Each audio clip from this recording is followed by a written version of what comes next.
Bismillahirrahmanirrahim. Assalamualaikum warahmatullahi wabarakatuh.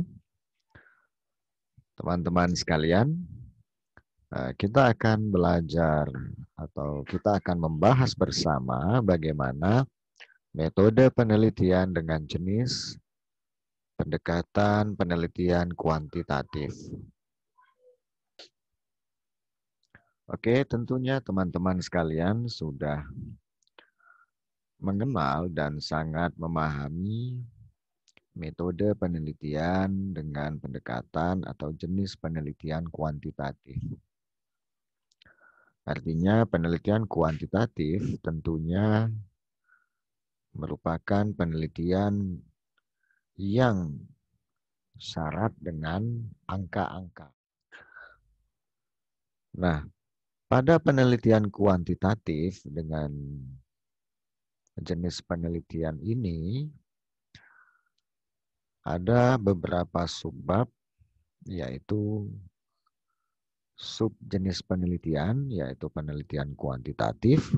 Di sini teman-teman bisa menjelaskan atau menguraikan dari beberapa buku referensi tentang penelitian kuantitatif ataupun deskripsi atau pengertian atau definisi dari penelitian kuantitatif.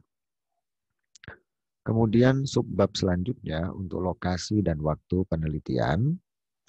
Tentunya teman-teman menguraikan dan menjelaskan di mana lokasi penelitian tersebut serta waktu yang dibutuhkan atau waktu lamanya penelitian tersebut dilakukan. Saya beri contoh, misalnya penelitian kuantitatif tentang pengaruh DPK atau dana pihak ketiga dan deposito mudharabah terhadap profitabilitas bank syariah. Nah, pada tema yang saya kasih contoh tadi, ada variabel X dan variabel Y. Variabel X atau X1 dan X2-nya yaitu variabel DPK atau dana pihak ketiga dan deposito mudharabah. Tentunya variabel X1 dan X2 datanya diperoleh dari laporan keuangan, yaitu untuk DPK berapa jumlah dana pihak ketiga, sementara deposito mudharabah adalah berapa jumlah deposito mudharabah bisa setiap bulan atau setiap triwulan ataupun data tahunan. Sementara untuk profitabilitas bisa diambil dari laporan keuangan, yaitu pada laporan keuangan yang berisikan berapa profit yang diperoleh bank syariah setiap bulan, setiap triwulan, ataupun setiap tahunnya. Untuk populasi dan sampel, tentunya teman-teman menguraikan untuk penelitian kuantitatif ini, misalnya terkait bank syariah, maka populasinya adalah seluruh bank syariah. Sementara sampelnya adalah sampel yang digunakan atau sampel yang diambil dari populasi yang ada. Kemudian teknik pengambilan sampel. Ini saya langsung loncat karena identifikasi dan batasan populasi saya kira kurang tidak begitu penting ya. Kita langsung teknik pengambilan sampel. Di sini teman-teman menjelaskan bagaimana teknik pengambilan sampel yang digunakan. Bisa dengan menggunakan model Slovin, bisa dengan menggunakan teknik purposif yang secara umum biasanya banyak digunakan oleh teman-teman karena dengan menggunakan beberapa kriteria yang memang sudah ditetapkan oleh peneliti. Kemudian untuk data dan sumber data. Untuk data di sini tentunya teman-teman bisa menggunakan data sekunder. Data sekunder misalnya data yang diperoleh dari laporan keuangan yang dipublikasikan. Kemudian jika data primer tentunya teman-teman menggunakan data yang lebih rigid lagi, yaitu data-data dari interview atau wawancara kepada objek penelitian. Bisa dengan para direksi ataupun dengan manajer. Kemudian teknik pengumpulan data. Di sini teman-teman bisa menggunakan wawancara, observasi, dokumentasi, survei, ataupun pustaka, studi pustaka. Artinya bagaimana teman-teman bisa mengumpulkan data untuk penelitian kuantitatif ini.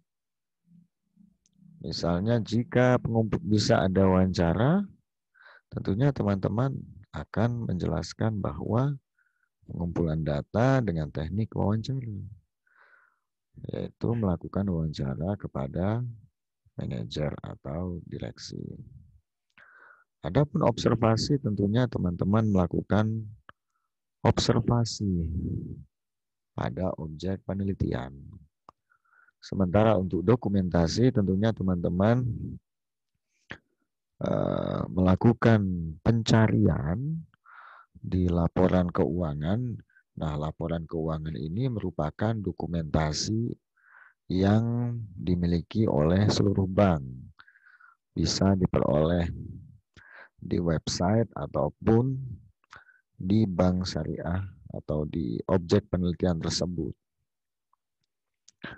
Nah, kemudian variabel penelitian. Subbab variabel penelitian ini tentunya teman-teman menjelaskan dari tema tadi, apa variabel penelitian tersebut. Tadi yang sudah saya kasih contoh, tentunya variabel penelitiannya X1-nya DPK, X2-nya deposito mudharabah, dan Y-nya profitabilitas bank syariah. Nah, variabel ini harus dijelaskan dan diuraikan supaya jelas objek-objek pokok yang menjadi titik perhatian penelitian serta variabel yang akan diteliti dan untuk mencari hubungannya. Kemudian definisi operasional variabel. Nah, dari variabel tersebut, teman-teman harus menjelaskan definisi operasional variabel tersebut. Contoh misalnya dana pihak ketiga. Nah, harus dijelaskan apa itu definisi operasional variabel dana pihak ketiga. Begitu juga deposito mudharabah dan juga profitabilitas bank syariah. Nah, ketiga variabel ini harus dijelaskan deskripsi ataupun definisi variabelnya. Kemudian instrumen penelitian. Instrumen penelitian di sini tentunya jika teman-teman melakukan survei angket, maka teman-teman harus menguji instrumen penelitian tersebut. Instrumen penelitian yang diuji ini biasanya atau di try out istilahnya itu adalah angket yang berisikan pertanyaan ataupun pernyataan dan dibuat skor atau skala. Instrumen penelitian yang diuji coba ini harus dilakukan uji validitas dan reliabilitas. Nah, uji validitas dan reliabilitas ini minimal 30 orang. Jadi angket tersebut sebelum dibagikan kepada responden atau diisi kepada responden, maka harus dilakukan uji coba instrumen penelitian atau tryout angket. Nah, tryout angket di sini bisa teman-teman sebarkan kepada relawan ataupun teman-teman sejawat peneliti yang sudah dikenal. Jadi hanya untuk menguji apakah instrumen penelitian ini layak untuk disebarkan kepada responden. Kemudian yang terakhir adalah teknik analisis data. Teknik analisis data dalam pendekatan kuantitatif ini adalah bagaimana penjelasan ataupun uraian terkait langkah-langkah analisis data yang dilakukan. Nah, pada analisis data ini tentunya dijelaskan alat yang digunakan. Nah, alat analisis yang digunakan di sini bisa misalnya menggunakan